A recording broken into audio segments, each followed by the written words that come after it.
السلام عليكم ورحمة الله. أعوذ بالله من الشيطان الرجيم. بسم الله الرحمن الرحيم.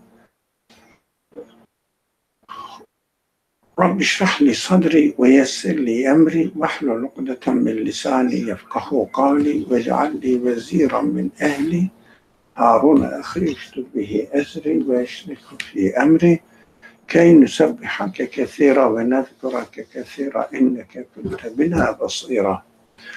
وصل اللهم على محمد وعلى آله وأصحابه وأتباعه وسلم والحمد لله رب العالمين. آمين يا رب. So we are reading from the Reasonings, the third element of belief, and we are on, for us, page 3, starting from the second paragraph of an indication. If you would like this argument to be explained, then listen. You can see that there is an order in creation, including the world of humanity, as well as in the animal kingdom. You can see that there is an order in creation, including the world of humanity, as well as in the animal kingdom, many members of species, of which have been put in the service of humanity because of the reason given to humanity. Humanity's superiority to animals in the following 3 points is a proof of the necessity for prophethood. In this paragraph, as if the paragraph is arguing that humanity is superior to animal kingdom and animals are in the service of human beings. It's not the point. The point is, in order to understand the necessity of the messengership, prophethood, we have to understand that we are not human beings, we are not animals only. Don't think of yourself as animals. I don't think anybody here thinks themselves as animals, but really, most of the people, without realizing, they think of themselves as animals and they live like animals. But speaking animals, or maybe having free will, but they don't know the value of all these qualities, human qualities. They are not aware of it. Some people who believe in God and follow a certain religious tradition, they think, they understand rationally that they are not animals. They are specially created. But how valuable the human qualities are is also may not be appreciated as it should be appreciated. This is an emphasis. We should understand this. This is an emphasis. And because of the reason the text says, the ability to reason, to question, to investigate, but although it is not in the text, we understand that if reason is not accompanied with consciousness, reason means nothing. Do you get this one? Mm-hmm. So what makes the ability to reason worthwhile is we reason and we are aware that we are reasoning and we are coming to a conclusion. It means consciousness. Being aware of your human qualities, especially being aware of the quality of reasoning. So reasoning is the key point, the key word here, because of the capacity or ability to reason, human beings will communicate with the universe and try to understand it, to discover what is hidden in the universe and employ the universe for his own service, benefit from it. Of course, this is the process going on. But if we don't take notice of the ability of consciousness, we miss. And because I feel that some people, even atheist philosophers, long ago, centuries ago, emphasized the importance of the ability to reason. They call it human beings are rational beings. Some of them very ugly, in an ugly way. They reduce human beings. That they say human beings are speaking animals, economic animals. But they said that these reasoning animals, you got it? It's better. No, the reasoning is not alien to the intelligent people. The reason everybody, intelligent people, refer to reason and try to use the power of reasoning. But what is becoming more and more important and prominent in the human capacity among the thinking intelligent people who use and their human capacities and understand what the reality is, they are becoming aware of the importance of consciousness above reasoning.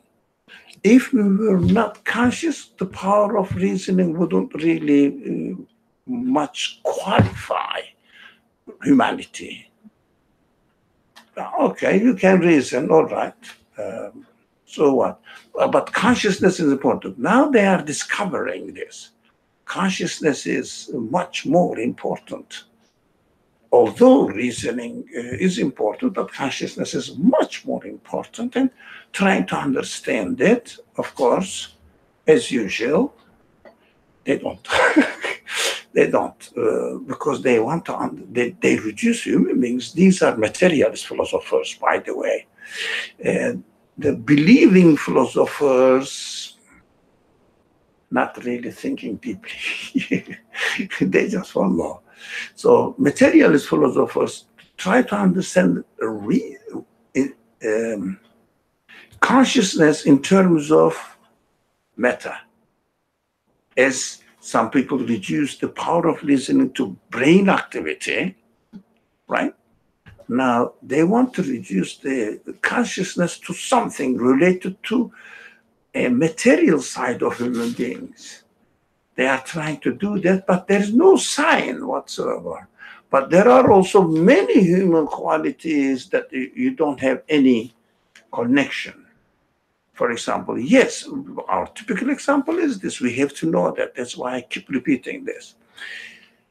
Power of sight is related to the function of eyes, right?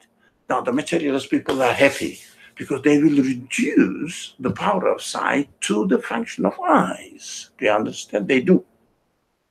According to them, although it is a hidden agenda, they don't say it clearly, straight away. According to them, eyes see. Do you understand the difference? The Quran says, or when we really think about it, humanity sees through eyes. That is the difference between materialism, materialistic approach, and non-materialistic approach, if you like.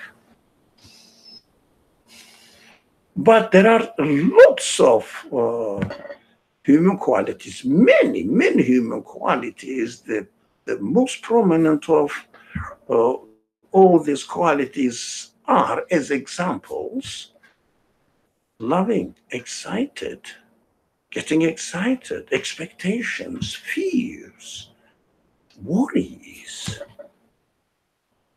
pain, feeling the pain, happiness. What are they?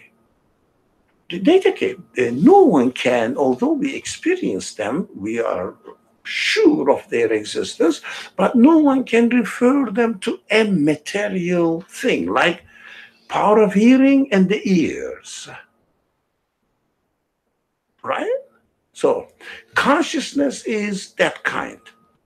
It means the second kind. It means there's no material connection. For example, because of the activity of the brains or activity of the heart, the consciousness functions. No, so there's no such thing. And in olden classical philosophy, I remember now, they attributed the human feelings to plants. They call it black gland in human body, but they are out of date. No one really takes them seriously because they cannot prove anything out of it. So they produce certain physical substance, then accordingly you start sweating, you start blushing. You see, there is a physical relationship. It means, but what they want to say is, this is the result of the function of certain organs in the body of human beings. It means they are trying to reduce humanity to physical body. That is the aim of all the struggles. Okay.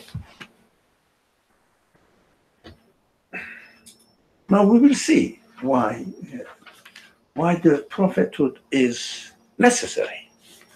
Why do we need it? Okay. The first is the interesting reality of the fact that the beginning of thought is the end of action, and the beginning of action is the end of thought. That is, actions give rise to thoughts, which in turn lead to actions. Humanity has the capacity to be able to see the relationship between the cycles of causes and effects. In the light of this relationship, it arrives at new combinations and the forms or rules of new thoughts and behavior, as well as what we call laws, which appear to be responsible for cause and effect. This is the mechanism of progress and evolution. Science is the ability to analyze those combinations, or to be able to detect the individual elements and causes and effects which form or lead to them, and the laws that appear to be responsible. Science is the ability to analyze those combinations, or to be able to detect the individual elements and causes and effects which form or lead to them, and the laws that appear to be responsible. Based on these laws, humanity can develop or produce new things. However, its capacity is limited, and its abilities are defective. Thus, together with these defective and limited capacities and abilities, the desire to satisfy all of humanity's needs and humanity's innate ignorance and powerlessness, as well as the fancies, caprices, suspicions, and whims that pester it constantly, cause us to be in absolute need of the guidance of prophethood. Only through prophethood can the perfect orderliness of the universe, with whatever is in it and whatever occurs in it, be perceived adequately. The balance and order of human life depend on the ability to perceive this universal order. A lot of things are going on in this long paragraph, but we can go to the beginning. But of course, you are all careful and very attentive. Look at the reasoning, the sequence of reasoning here. I think we can start from the beginning of the paragraph again, and sentence by sentence, especially explaining what the pronouns refer to. Then the sentence becomes clearer for us to understand, right? So can you do that? The first is the interesting reality. The first was the necessary for proof, the proofs, the first proof. So forget about it. The interest in reality. Yeah, that's why the first is related to the first proof of the necessity for messengership. So forget about that. The interest in reality, yeah. Of the fact that the beginning of thought is the end of action. Now, what does it mean? Something, but at the same time, continue the following phrase. And the beginning of action is the end of thought. So they are interrelated, action and thought. Yeah. From one aspect, action is the beginning. In some cases, thought is the beginning. You think something and act accordingly. Or you have to act something. For example, you are hungry to eat, you are breathless to breathe, and then you say, why am I like this? And then you start thinking about it. For example, you find yourself existing in this world, you start questioning, why do I exist? What's the meaning in my existence? What is that? Action ended in reasoning. Yeah. Thought, it means process of thinking. Depending on the situation, sometimes, but doesn't matter where the action comes first and the thought is the result.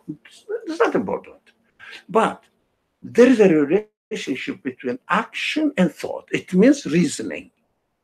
Action and thought. It means human beings either find the action and then question it, ability to question, or he asks the question and act accordingly. For example, the universe is wonderful. If I work on it, I can discover something. I benefit from it. Then what they do now, they thought about it and then go into investigating the universal order in the creation. Now, this is what basic human relationship, how a basic human actions in a basic way explained. So what are we going to do with this now? We have to follow the reasoning. Let's continue. That is, actions give rise to thoughts, which in turn lead to actions. Yeah. Actions give rise to thoughts, which is thoughts. Why? Question, for example, an action which, for example, let's say you want friendship. The classical example is parents and the children relationship. They found that they have to look after the baby. Why? Who forces them? Why do they have to? Why do they have to? For example, in China, there's a law. There is a law, political matter, and they say you cannot have more than one child. Well, people go crazy. They want more. And if you say, why do they want? Why do they want? So they start questioning it. Why do I want? So action gives rise to thoughts, which means that human beings want to have the satisfactory explanation for the actions. That's human. No one can say that I don't care. No, it is there. But some people use it in certain area, and other people use it in existential area. Why do I love, or why am I attached to my children or to my relatives? Why? Who forces me? No. Even the animal kingdom shows that if a baby is born, if a young animal is born, its mother or father, depending on the species, they take care of it. It's amazing. Why? How? And a typical example, even a lion, a female lion, finds that a newly born baby, for example, deer, loves to catch it and kill it and eat it. When it comes to its own, how is it called? The baby lion is cub. Yeah, cub. Protects it, feeds it. Why? Why eat the other species babies and protect and take care of your species, the babies of your species? Why? What is the tendency? They say, human beings have this. Where do they have such and such senses? Where do they get these senses? Who developed it? Which material cause was the reason to exist for it or to create it? Why? How do you explain it? In materialist approach, either in physics or biology or in any other subject, loads of millions of unanswered questions. And on the contrary, they speak as if they found the answer for everything. It is just, how do you say,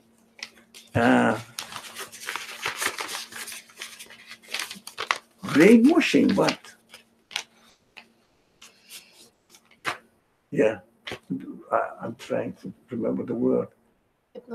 Hypnotizing the human mind and freezing it. It means really making human beings into robots by creating the image that science explains everything. Science explains nothing as far as the thoughts which result at the end of action is concerned. Nothing. Explains nothing.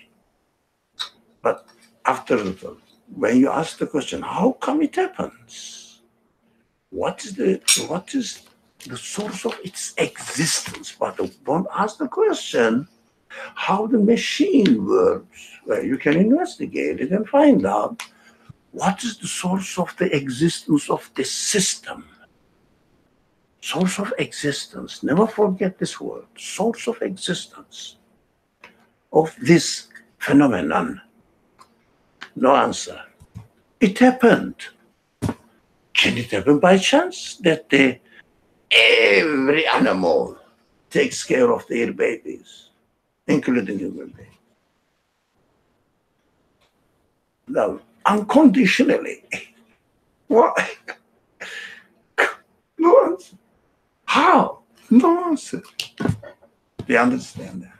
So that's how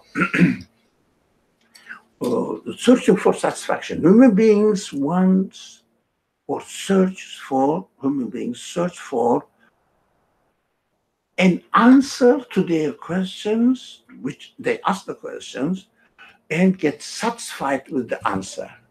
It means, yeah, I understand now. I'm comfortable with it. That is also another aspect of human being. Some answers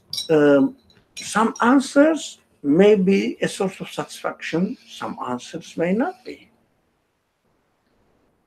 If they find it consistent, according to what?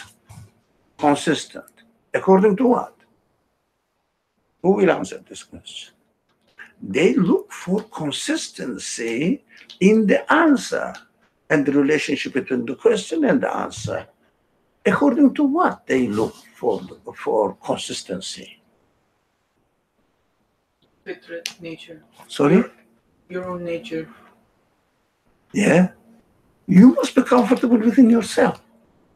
It means consistency within yourself, according to yourself. But it is a common thing among people that everybody wants consistency in their reasoning, and everybody agrees on the same point. But some people say, for example, the typical argument is very basic, simple argument is there must be a creator. Some people say, no, there is no creator. And they say, there is no need for a creator. I'm convinced about it. The other one says, there must be a creator, and there's definitely a need for a creator to explain the creation. But they, both arguments put forward or defended by two different people, two different kinds of people, and they say, I'm satisfied with it. You know what? Because of the premises. Because of the premises they have. Premises, what do I mean? The criterion they use. That's under this criterion, under this premise, I understand that this conclusion is consistent. Yes, after establishing this first premise, then it looks consistent. For example, everything can be explainable within its own material being. That's what I understand. So I will try to understand how the things work. They say, yeah, because of this, as the text will say, because of cause and effect relationship. They said there is a law. If there is a law, it means that is how the things are. There is no need for a creator because of the premise. Another person says, what is the source of existence of the law that we experience here? There's no such thing. That the law is somewhere that it will affect. The typical example is, very typical and practical example is, yes, America, for example, America has law system, doesn't it? And it has a law system. Let's assume that there is no court, there is no police. What the law will do by itself. It is something written in the book. Nothing. Human beings wrote there. Finish. The law itself cannot act, cannot be the source of existence of any result, because the law is the principle the human beings discover. But when it comes to the court and the judge decides according to the law, and the how do you say this, the police power or state power uses the various means, implemented, it means conscious beings put these laws into implementation. It means practice. Then we say laws are acting. Otherwise, laws themselves are just our assumptions. Do you understand the difference? Is it clear? So it will help us to understand the cause and effect relationship as well. And the laws, the text uses also the law. It means we reason how the universe is working. We found out that certain principles are in operation, right? But these principles cannot do any action by themselves, cannot be the source of existence of anything by themselves. Get it? What's the premise you were talking about? The first premise. say that the universe can be explainable within its own self. There is no need to refer it to a metaphysical thing, the religion, because they say, no, religion is weird. That doesn't make sense. But the other people say, or some other people say, look, let me realistic and look at the world without any constructed premise. It means, let me see how I can explain it. Pre-thinking. Then they say, I concluded that there must be a conscious being behind the existence of this universe. Right? And they say, I'm satisfied with it. First group also said they are satisfied with it. Do you understand?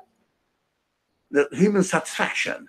Because of the premises, people may conclude in a contradictory conclusions, may come to a contradictory conclusion. Both of them may say they are satisfied with it. But one of them is artificial, the other one is really. We have to discover. You're saying satisfied with what? Both of them are satisfied with what? So the first With one. my conclusion. But because we said, how do we know that what we concluded about something is right or wrong? The reference is ourselves. Okay. Now, the reference is ourselves, right? But if it is ourselves, every human being must share the same conclusion. But in reality, impossible. Why? Why variations in the way that the people feel satisfied? Because of the external factors that we are under the influence of these external factors, that we think this is satisfactory for me. The other one says this is satisfactory for me, completely opposite understanding. But what is common in humanity? What's common in humanity? Everyone wants to have a satisfactory answer to their questions. That is common. Either in this way or another way, but I must be satisfied with it. If someone is not satisfied with it, what do? They turn ignorant towards it. It means, I'm not going to think about it. I don't care. I will follow another way. Yeah? It means it's if they resign from being a human being. I don't know which one is better. I mean, looking for a satisfaction, even in the wrong way, is more human, or forgetting about satisfaction and not looking at it and abandoning the human qualities and living like an animal. In any case, whether you are a believer or unbeliever, it is the worst scenario to me. Not looking for satisfaction. Unfortunately, most of the time, it takes in the name of religion. They say, I don't know what the religion says, but are you satisfied with it? I don't know, I don't question. It's very, very dangerous, very inhuman. Very inhuman. Okay.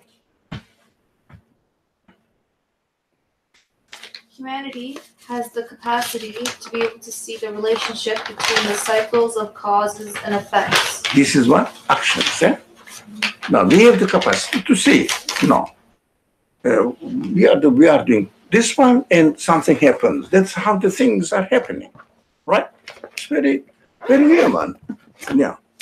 But to call it as cause and effect, we have to be careful. It is how it appears to be. Cause and effect. But definitely there is a relationship between events. Now, the relationship between the events is different from this relationship makes it necessary that the cause is the creator of the effect. That is interpretation. But the order is definitely there. That's what the text means. The cycles of cause and effects means order. Order is there, and there is no change in the order. There is no change in the cycle of cause and effect relationship, right? But saying that causes, whatever they call it cause, are the cause of existence of the effect is interpretation. We have to question. Right? Okay. That is what I can say. If you want to ask a question or make further comment, go ahead. Otherwise, we can continue.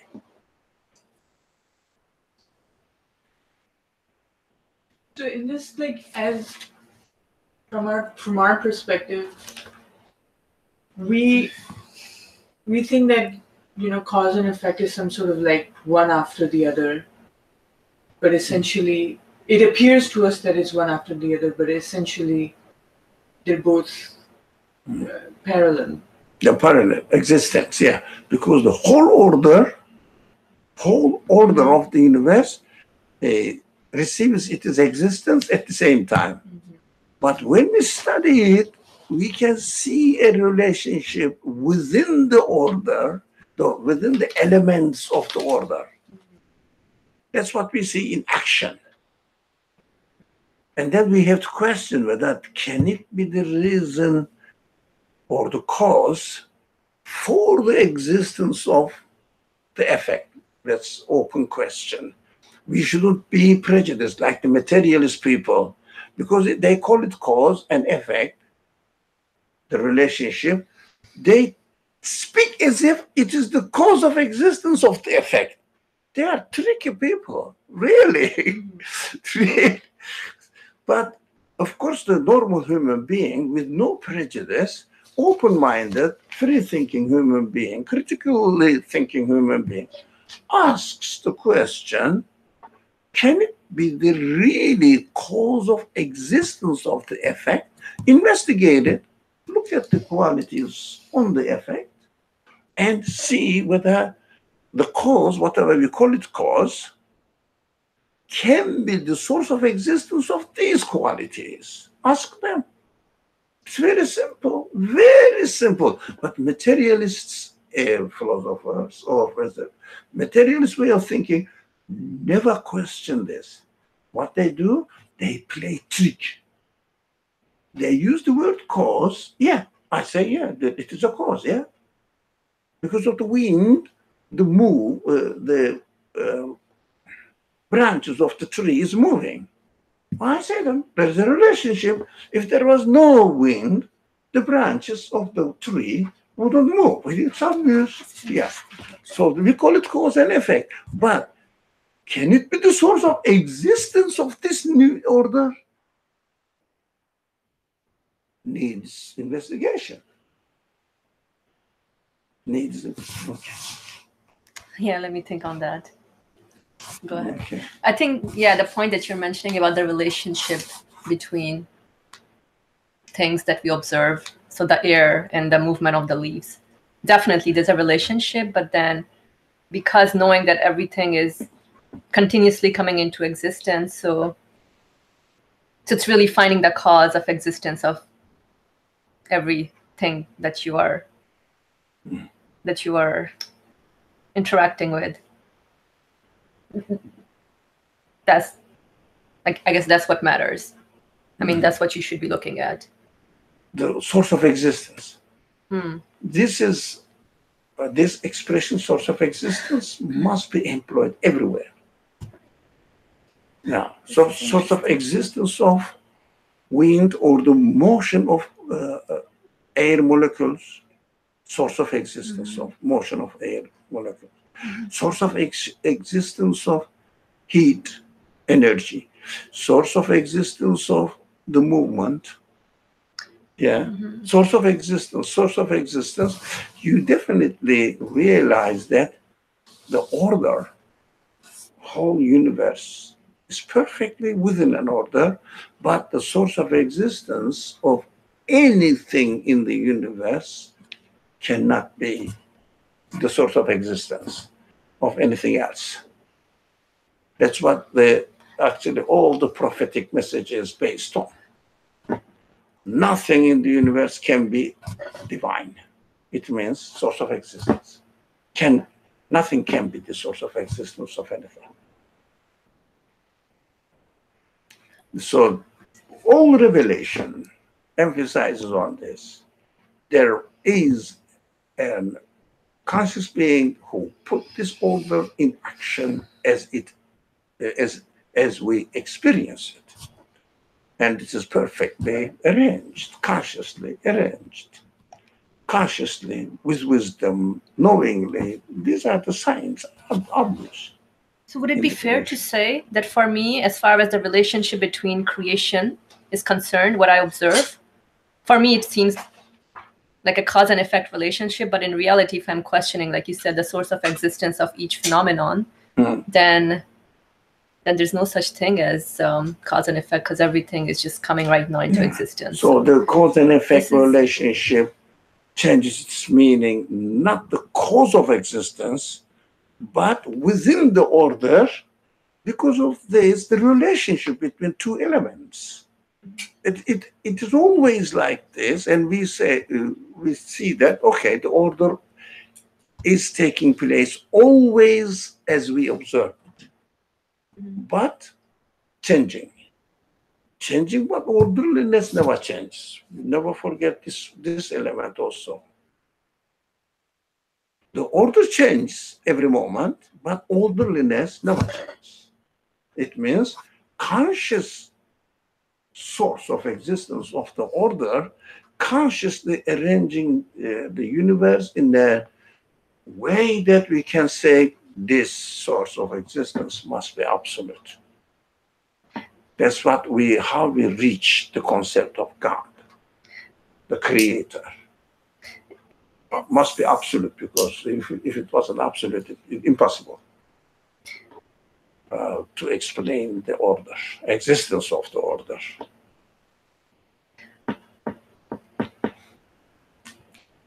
It's easy to reason it, but when you're applying it, it's really That's it why takes time to training, grasp we it. keep saying that we need belief training, we need training. Intellectually grasping something is the first necessary step, but just the first step. Intellectually grasping something, the first step, I give this example as if you decided that this is the door and this is how I can enter the house. You open the door, I can enter the house now. That's intellectual grasping the truth. But how, after get into the house, investigate the details, is training. That's what we have been doing actually in these classes. Can we work out an exercise right now, because something is bothering me? Y'all can help out. So let's say temperature is below freezing point outside, right? And I put my child in a t-shirt, right? Brings it back, then obviously he gets sick. There's order, yeah.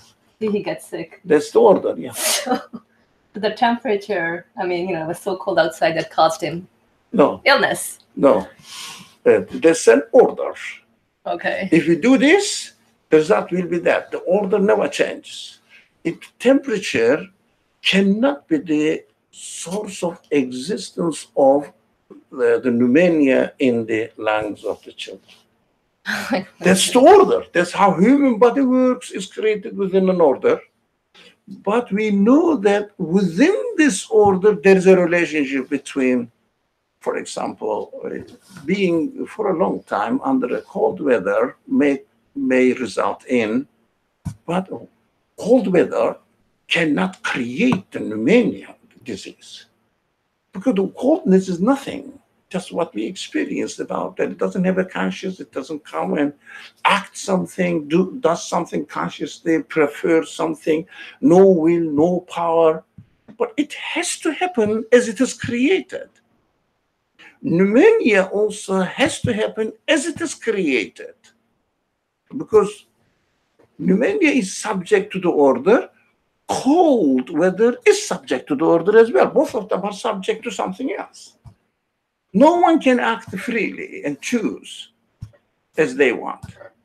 That's why we have to keep repeating this, because we have been thinking in this way, and a cold caused this illness, or heat caused something else, and gravity caused something else. You see what I mean? Because of the gravity, we are attached to the world, to the earth, land. Can you imagine there is no gravity? Impossible. So perfectly arranged, consciously arranged, but what is gravity? What is the source of existence of gravity? Source of existence. If something is the source of existence, first of all, it must be freely choosing. Is there any element, is there any particle, atom, or anything which is acting freely? So it's not so much denying the relational aspects between creation, No, not at all. between creation and in creation that I observe, but rather my understanding or notion of what is ingrained in the definition of something being a cause. If I attribute to it creatorship, then I give it some sort of agency. So that you are in trouble, because you cannot say that it is the creator. Right. But I can You are in trouble. You cannot be satisfied with it. But I can still affirm that there are relational events happening. Or it means in the which order. There's vertical relationships. Yeah, you can. It's very easy.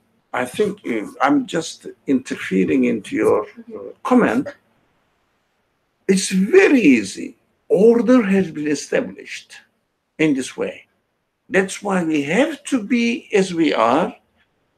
Cold weather has to be as it is, has to be subject to somebody else's will. And illness has to be as they are, has to be. So that no one is free, and no one has the power to choose what they want. Not at all. Everything in the universe is subject to the order. But at the same time, we know that order is perfectly arranged, and in the arrangement of the order, there is a constant relationship, constant relationship.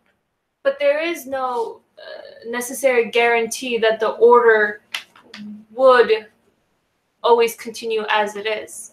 Or not because so of much the as universe. I've observed, there is an order, and even the changes in the order is constant. Nothing necessitates the continuation of the order within the universe, unless the one who gave existence to the order altogether. That's what the Quran keeps saying. Rabbul Alamin. Rabbul Alamin. My God is Rabbul Alamin, which means very simple. The one who arranged the order of the whole universe. Inside, every single thing is arranged inside. Otherwise, it wouldn't be an arrangement. So very simple, but the Quranic teaching is very simple, but our minds are under a very heavy impact of materialist understanding of the world. Whether we claim to be Muslims or believers, no, our minds are under very heavy impact of materialist understanding of the events. We keep repeating the same words as they use. No, it needs training. It cannot happen at once.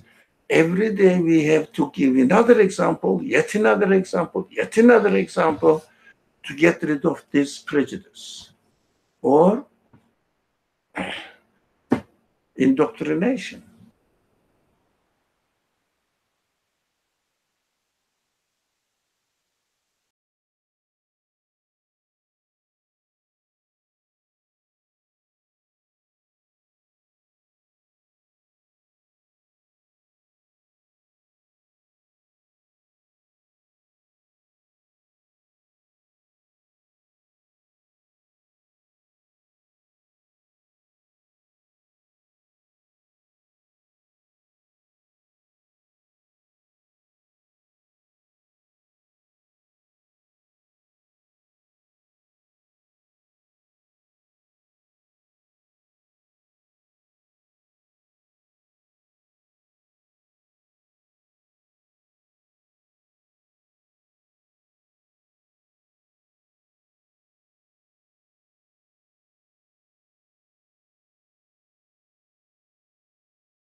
But then I think it would be So wise to resend the link just in case. why? But it means that Oh, it's still going. broadcasting. Very cool. Okay. Yeah, and the viewers are here. So, Oh, alhamdulillah. really? Very nice. Alhamdulillah. Yeah, alhamdulillah. So, it is not magical, it is not strange, it is not against human logic at all. Just it's against our habit of thinking. That's what we have to clear ourselves of this. The Quran keeps saying that be aware of shirk, be aware of shirk. It means this. Although you said there is God created the universe, but we are really not only falling into shirk. No, we are swimming into shirk. Of course, what is good to realize that. When you realize it, God says, okay, that's what the point. What's better, falling? Yeah. Don't do it again. It's very simple. Don't go back. Use your human qualities without being under the hypnosis. What hypnosis is? Get out of this hypnosis of the materialist civilization, which is really worldwide. Epidemic, yes, worldwide epidemic, and we are affected by it as well. So what I'm grasping as the thing that is fundamental is that the relationship between anything within the order, including the order itself, points to the same source. Just every single thing. So, for example, bear with me, I know you have good patience, but for example, in a song, in music, there's a bass beat, right? It just keeps on going like this. And there are other instruments that come and play whatever they need to play. So at any point, if a musician gets lost, they just follow the bass beat. They come back to the bass one. So when I try to understand things and I get confused, go back to source, just to the... So that's our weaknesses. Right. But the things themselves are very happy with their own existence. They act. If you imagine the orchestra, for example, there's a bass beat. Yes, beat. Did you say? Yeah. Okay. Everything must come in and out, in and out. These are conscious beings, but because they are choosing. But it is an example. Everything acts according to the requirement of the orchestra. It means the whole system of the music, whatever the music they are going to present, right? Everyone, every part of every single element of the orchestra. Now, what we do,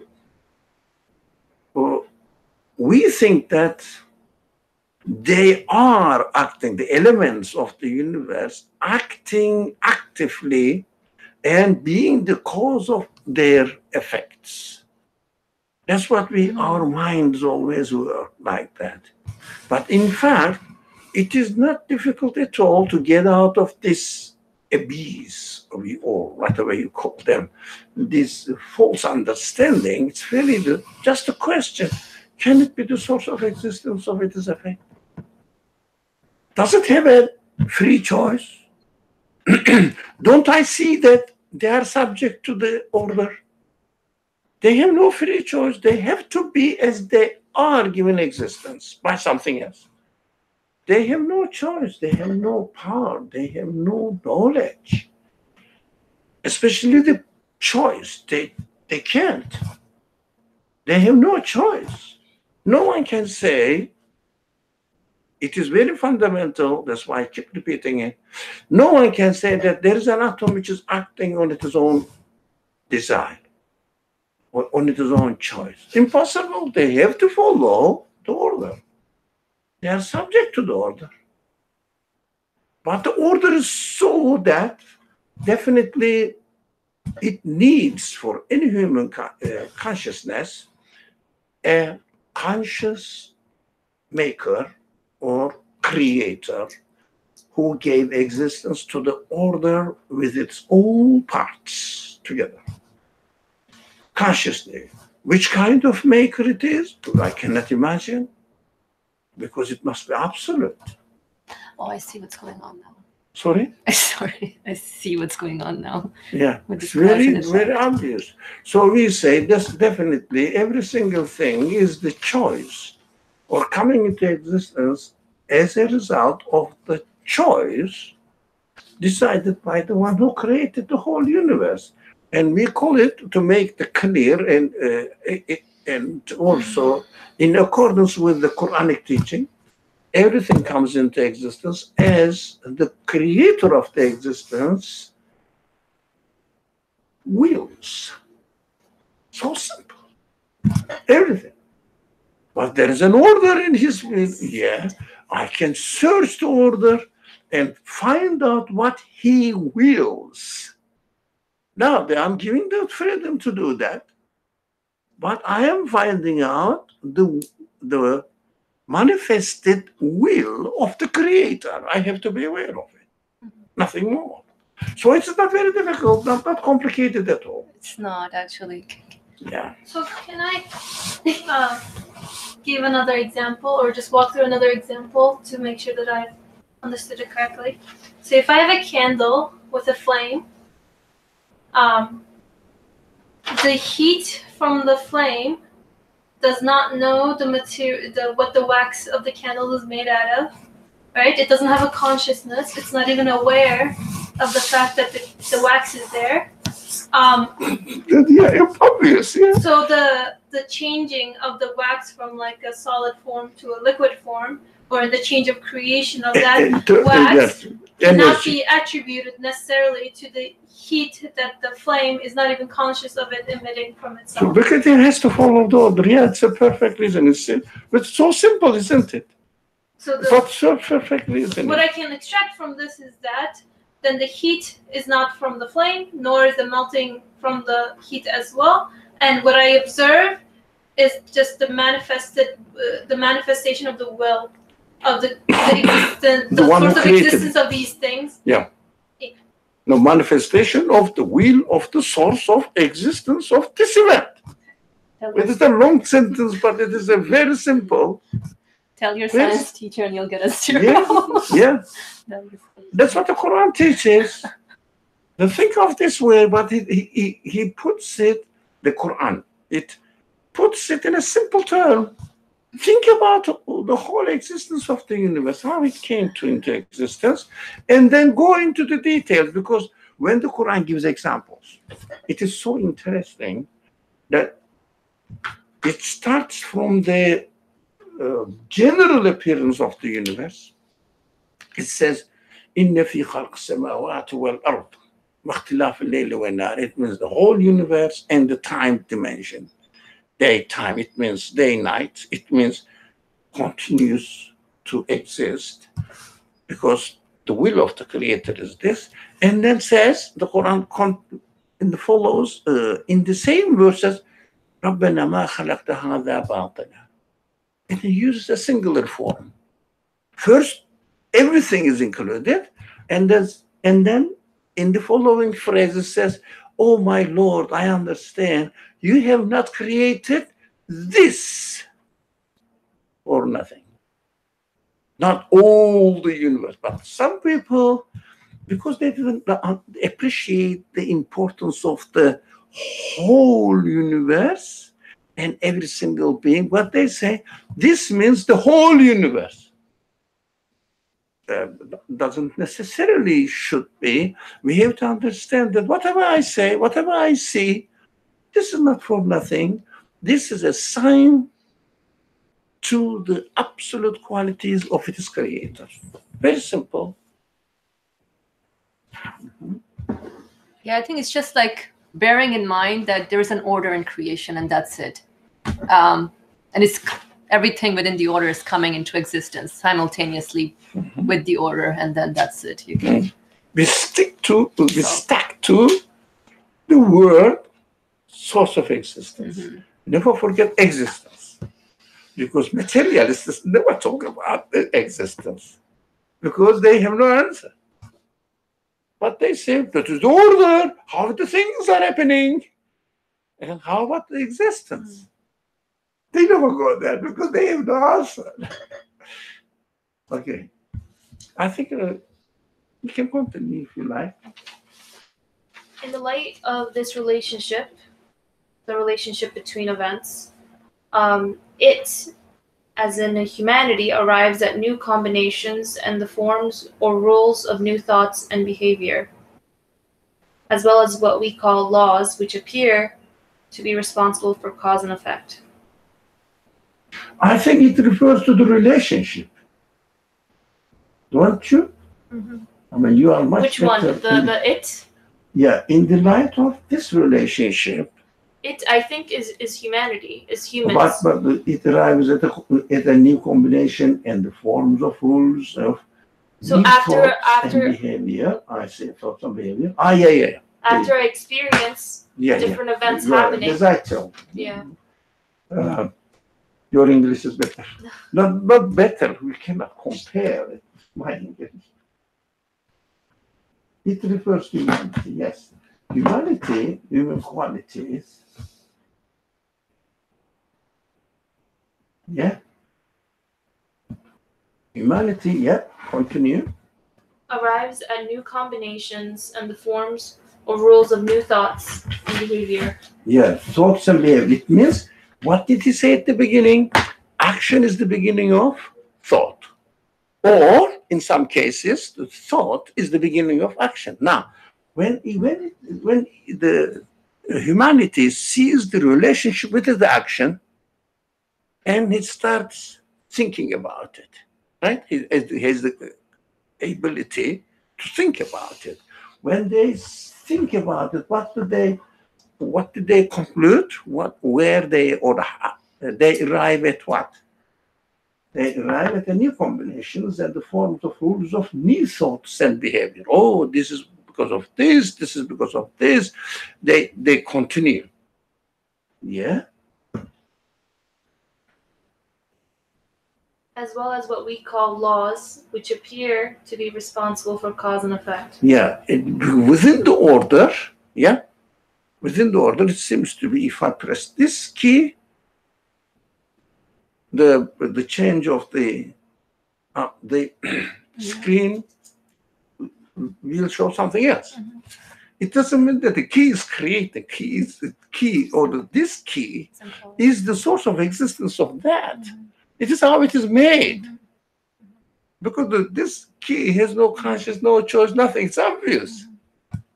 And everything is coming into existence at once, the pressing of the key and the order is like that because the computer is made in this way. Yeah. The system is made in this way. So then, according to these thoughts, then they, of course, according to the source, whatever they think about it, whatever they make out of it, what they do, they decide about something, and it is they become aware of something, the thought, they're thinking, with the result of their thinking is a thought. Now, in this stage now, thought is the beginning of action. They start acting accordingly. Right? This is a circle. Do you get it? First, see the action and think about it and come to a conclusion. Your conclusion is your thought. Now, this thought is an initiation or initiator of your new actions. You now have to behave accordingly. That is very important now, because why are we reading this text? To understand the necessity of messengership. Oh, what is it to do with it? It seems to be has nothing to do with messengership. Now we are going there step by step. This is just for first evidence. But we will go there. We will say, now, when we start acting, we will have to say, according to what I am acting now. Because I have in my humanity, the following sentences will say this. But let's not hurry up. Okay? We don't have much time, so let's go and finish the paragraph because it is becoming hot now in my mind. So, okay. This is the mechanism of progress and evolution. Yeah, evolution for what? Not evolution that these biologists use. Nothing to do with it. How human, in Arabic, the original word is tekamul. How we become much more perfect human beings, which has received a consistent understanding and satisfaction in our conclusions. That is evolution. It means really what are we doing here? We are discovering and using and discovering our potentialities and turning them into abilities. You get it? Now, for example, the simple example, I don't know, give me another example. I keep giving that if you don't know how to ride a bicycle, it is potentially you are able to do that, but you have to train yourself and then you start riding the bicycle. It is as if you evolved your humanity to a higher and better position. Yeah, you learned. But it's nothing to do with materialist interpretation of the evolution, which is within the order of the universe and consciously arranged. Nothing to do with that one. That's why we shouldn't be very sensitive about the word evolution here. We make progress. Human beings become more and more able to investigate and see how the order is working, how perfect the source of existence of this order is from many different perspectives. Right? Very simple. Okay. I think we should speed up. Okay. Science is the ability to analyze those combinations or to be able to detect the individual elements and causes and effects which form or lead to them and the laws that appear to be responsible. Lead to them. Then what? The causes and effects which form or lead to this. I think now combinations. These combinations. And the human beings can analyze it. It means what is called science. Science is the analysis of these combinations. What are the combinations? The order? The laws? Yeah. Between the relationship between cause and effect. We call it cause and effect, yeah? The two elements. And we got into let's say, first, we are using the computer. Then get into the mechanisms of the computer, how it is working, why do you think it is within the computer now? Now, of course, at the end, what we will say, whatever we found that, this wire is put by the engineer to function in this way. Yes. But the more we investigate within the computer itself, we become more appreciative of the engineer because we said, this engineer must be a smart person. Did this. This is what I mean? Oh, he took care of this as well. Oh, I didn't know that. So the author says it is a progress in humanity to find out the relationship between cause and effect. It means within the order, right? So, of course, what we will do when we develop this thought, when we understand better of the cause and effect relationship, we develop a new way of thinking. When we develop a new way of thinking, because thought is the beginning of action. We start acting in a new way now, right? This process continuously happens. as we investigate. If we decide that I'm not going to investigate that, I am busy with my work, I am busy with my something, then we are not making any progress in humanity. Right? In humanity, no progress in humanity. Okay. To me, okay. Based on these laws, humanity can develop or produce new things. Let me see where we are. Okay, based on these laws, humanity can develop or produce new things. Yeah, we understand that. Eh? And also physically, we benefit from it. We produce the new technology. What the technology means this really? Yeah. It means actually technology is very important itself, not the interpretation of it, to find out how the order has its own consistency within itself, so the creator, the source of existence of the orderer, is doing a magical thing. Changing it, new things are coming into existence. It's so amazing. New things, new orders are coming into existence, but keeping the consistency in the order without any change. It is magical. It is really mind-blowing. You are, for example, my body is continuously changing. My system doesn't change. My body is continuously giving a new form of existence but I always see through my eyes, or with my eyes. I always smell with my nose. And my way of thinking is there. It's why my stomach works in the same way. But also I'm changing. Isn't that magical? Showing that the source of existence is not limited to create one type of human being and that's it.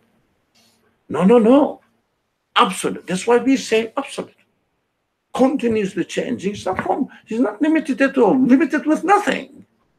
But at the same time doesn't put me in a trouble by changing the order completely, and I don't know what to do. For example, once upon a time, I was breathing and keeping my need of the body in this way, and now I have to do something else and I don't know what to do. No, the same thing. Breathing, but at the same time, my existence changes. It's an amazing thing. Yes. So we can produce new things, because of the order, consistent order within the order. Okay. It is interesting. However, its capacity is limited. Now, it is meant. Human qualities. Yes, humanity's capacity is limited, but be careful here. Potentiality is different from capacity, right?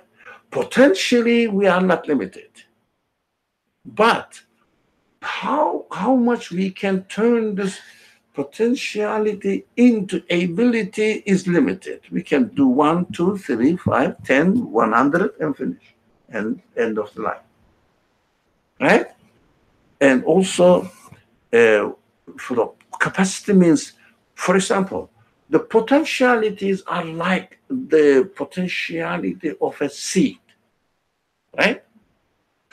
As it develops, gradually shoot comes and then turns into tree.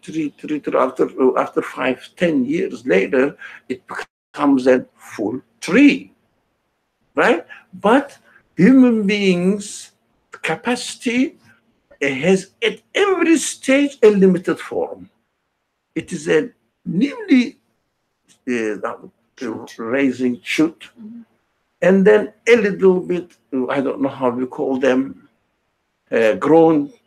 You said, oh, it's going to be a tree. We know that, yeah. And then changes, right? This human, as a result of human choice or human effort, the capacity develops, but never gets to the end. Right? But we know that it has no end. No one can say that, for example, I am a chemist, and I know everything what is going on in the universe as far as the subject of chemistry is concerned. No one can say that. Endless. Now, this capacity is being limited, must be rightly understood, and okay, not misunderstood. We shouldn't misunderstand it. Yeah. Okay. Its capacity is limited, and its abilities are defective. But again, ability, not potentiality again. You know, for example, you can learn how to ride a bicycle. Don't you think that there are endless degrees in the riding the bicycle in the perfect way? Some people ride the bicycle by turning on one steer, another one is without using the. There are endless degrees. Yeah. But each degree shows that there is one step ahead, and you are missing that defective. Yeah? What do you mean? Its abilities are defective? Defective means not completely reaching the last stage. Always lacking something. Always lacking something. Okay. That is also important word. This defective must be understood. Must be understood rightly. Otherwise, we may understand prophethood wrong. In the wrong way. Okay? So its capacity and abilities are interchangeably being used, or yeah, you can use it. So it's like that. It has. But be careful that it is not referring to human potentiality. Okay. Potentially, we are full-fledged, because when the Quran says, for example, you don't know, but God knows, and on the other hand says, we have created human beings in the perfect form. If I am perfect, why do you say that I don't know? Seems to be contradiction. Now, potentially perfect, ability defective. Right? Never get to the end of anything. Always there's space, there's room for development. Always. Defective doesn't look like a good word to be used here. Okay, whatever they say. Yeah. Maybe, I understand. I appreciate that, but use another word. But when we say limited also, maybe they wanted to say defective, not cannot to reach the end, cannot read. And to avoid to use the same word in the same sentence, because in English they don't like it. Limited. Okay. Thus, together with these defective and limited capacities and abilities, the desire to satisfy all of humanity's needs and humanity's innate ignorance and powerlessness, as well as the fancies, caprices, suspicions, and whims that pester it constantly, Pester it what? Humanity. Humanity. Pester humanity constantly, cause us to be in absolute need of the guidance of prophethood. Now, this is the point. Now, why? In order to reach to the ultimate aim of our existence, we ourselves cannot discover it. Ultimate aim of our existence. So we need a guidance which will give me which will tell me the ultimate purpose of my existence, but I will go on the same line by discovering it or uncovering it step by step. But it will show me the destination, ultimate destination. I cannot find the ultimate destination. For example, there is no prophethood. By looking at the universe, I'm also watching the time, by looking at the universe, how can we understand that there must be an external type of existence that I can experience eternity? There's no sign of it, right? And also, what is the purpose of this order? There is no prophethood. Never use any word God or something. You didn't have anything like that at all. So how can you say that this universe must have a conscious being? But it looks like magical things are going on here. Human beings wonder, but never know what's going on. They just wonder, what's that? What is that? Because we are giving the ability to question it, but we cannot come to the end. And also, we may distort our conclusions through through the open gates. We have open gate to caprices, suspicions, what else? Fancies, whims. We may distort them. So how are we going to be protected from these side of human weak points so that we will make a right decision between two options? We need the guidance from our Creator. It means, for example, here is the computer. I am going to use it. Well, I can step here. I can press there. I can press there. It's possible. And well, if I say, look, I don't know how to really operate this machine perfectly, as it should be operated, but according to the desire of the purpose of the engineer. How can I do that? I cannot really find out if I don't really think about because I cannot think of the purpose of the engineer, how he arranged it. I can investigate some things, but only to a certain extent. That's what defect is there. Limited. I can extend it only certain. For example, I use the computer really like a typewriter, an email exchange. I don't know much more, but I know there is something more. If I want to develop it, what is the best way? Error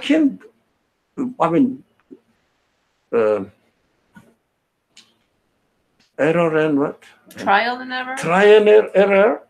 Learn something to a certain extent. I cannot get the ultimate purpose of the intention of the engineer, the qualities the engineer has given to the computer. I cannot get it. My lifetime is not enough for it. And also, I am potentially able, but capacity-wise, I cannot really make it into ability before, and then I will die before discovering the ultimate purpose of the existence of this computer. What I need, a manual from the engineer, so that I can work through the system of the computer faster without making errors. Because I may make errors, because I have the tendency to make errors, so that I will choose, this is wrong.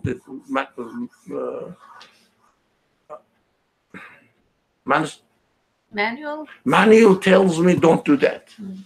Otherwise, your computer will freeze, for example. But I say, let me do this one. Yeah, I am free. And then I spoil the system of the computer. But the best way is when I understand that the universe has an order, and this order needs a conscious source of existence. Yeah. And this is the beginning of the action now. I have to act accordingly. But while I am acting accordingly, I may make a lot of mistakes because I have two options in my human capacity.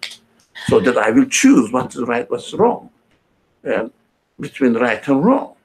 So I say, there must be, since this machine seems to be very intelligently done, if the maker, engineer of this machine is an intelligent being, he knows that I cannot really discover everything in it, right?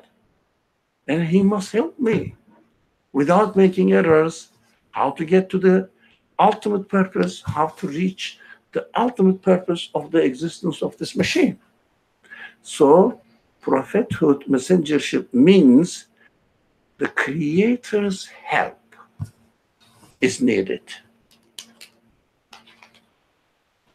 So the help from the maker, Yeah. is it things that he tells you, like you cannot figure it out on your own, or it makes the process faster for you? No, both. First of all, we know that we cannot get to the ultimate, and is ultimate end.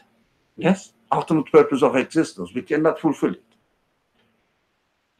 We understand that. That's why we make the distinction between potentiality and capacity. That's So where it says, potentially, we can. What we are created with the ability, but we cannot make it realize. So what we need now to go faster on the right way without falling into errors. Yeah, to go faster. Another side was, what was your question? the other part was something I cannot find out just by looking at that. Yeah.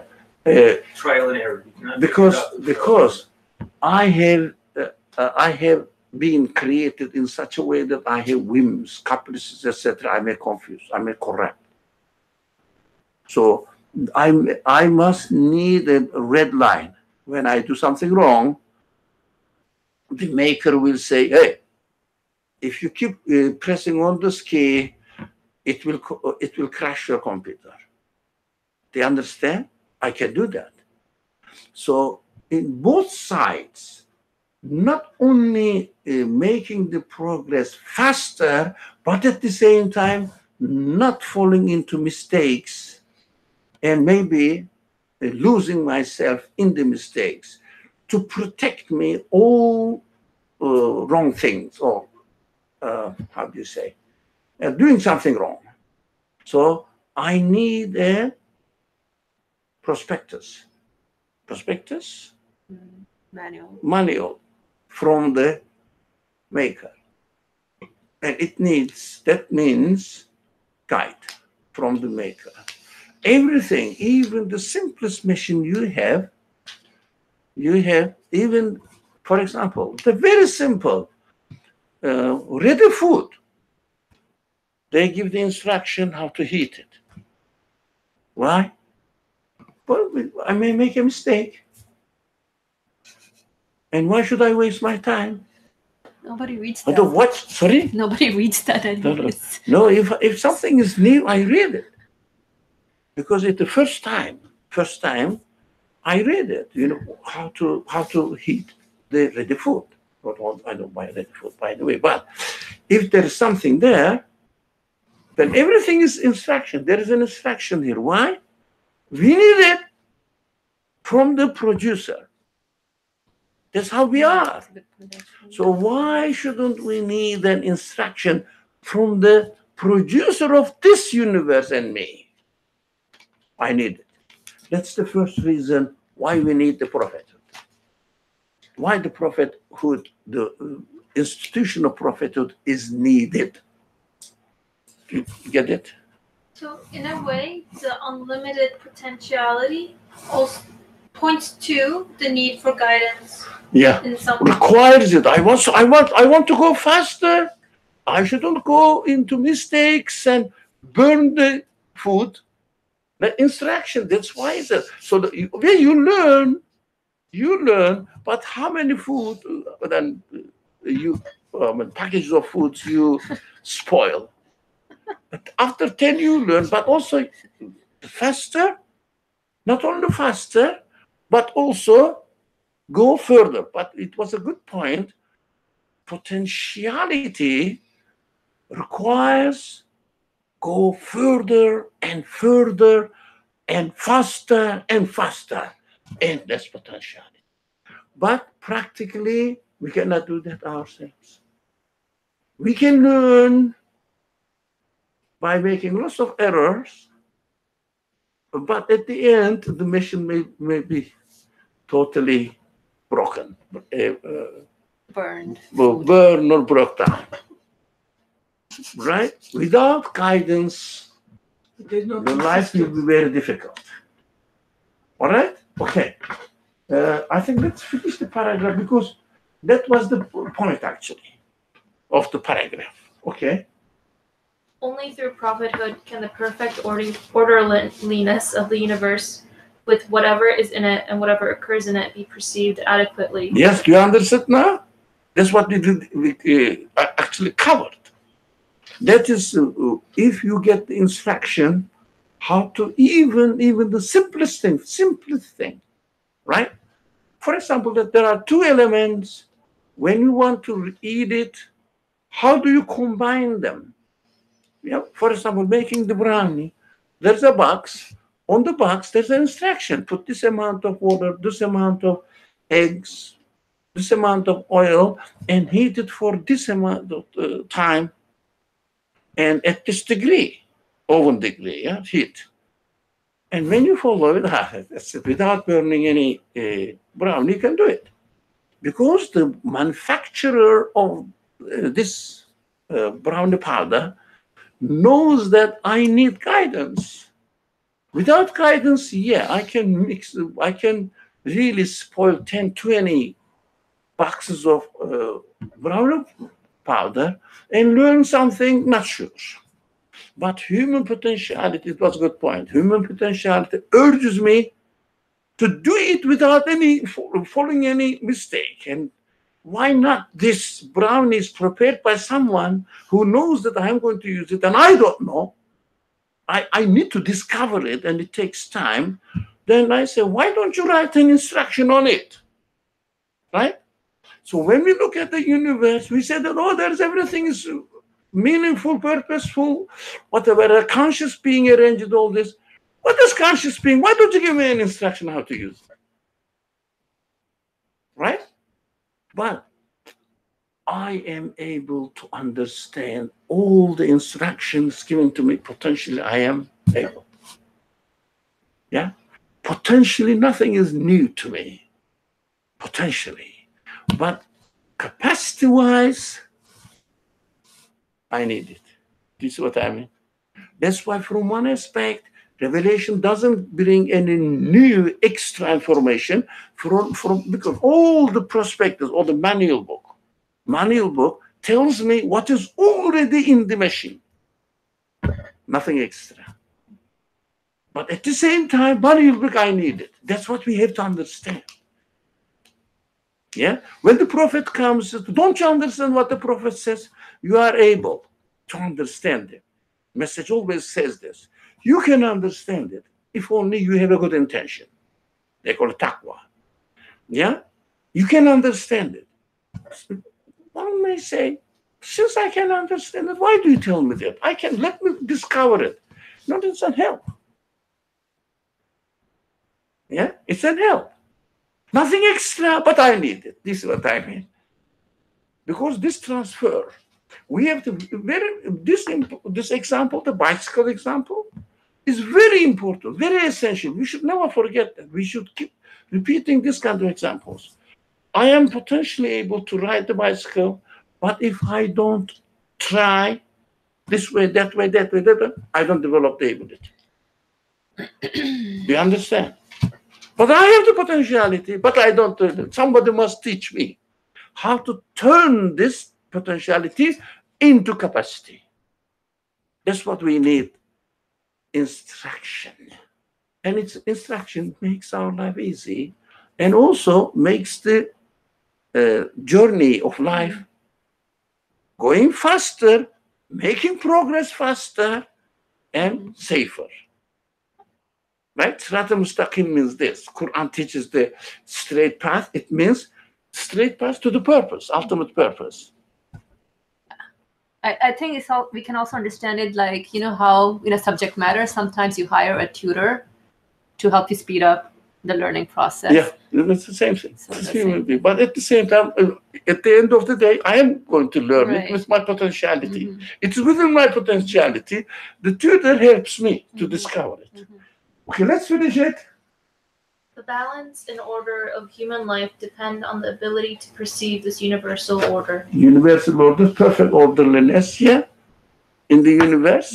So it really, our reality requires instruction. That is reality. We should not fall into the extreme understanding saying that I can discover every truth. And also, I know nothing but God guides me. Now, I have the potentiality, but the relationship between potentiality and capacity needs instruction. Well, I think this is the deadline. It was exciting to me. Yeah, did you get something that why the prophet needs? And